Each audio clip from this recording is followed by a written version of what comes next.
I'm NASA Kennedy's Hannah Falls, and I'm outside KSC, taking you inside KSC. A critical piece of hardware that will connect the two stages of NASA's Space Launch System rocket, or SLS, is being processed in High Bay 4 of the Vehicle Assembly Building. It was delivered to Kennedy last week.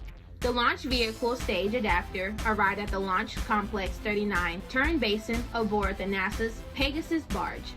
It made the journey from the agency's Marshall Space Flight Center in Huntsville, Alabama.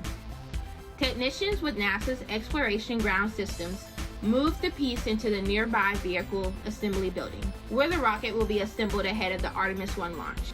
Artemis I will be an integrated test of the SLS rocket and Orion spacecraft prior to human space flights to the moon. NASA astronauts Robert Behnken and Douglas Hurley glided to a safe splashdown in the Gulf of Mexico aboard the SpaceX Crew Dragon Endeavour on August 2nd.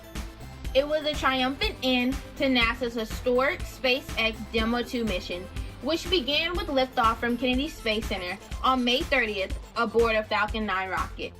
This was the final step towards certifying SpaceX Crew Transportation System to regularly fly humans to and from the International Space Station under NASA's Commercial Crew Program.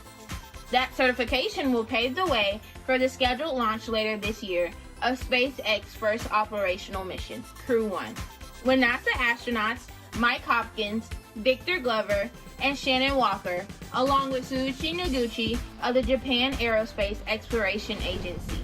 For more Inside KSC, check us out on social media and at nasa.gov/Kennedy.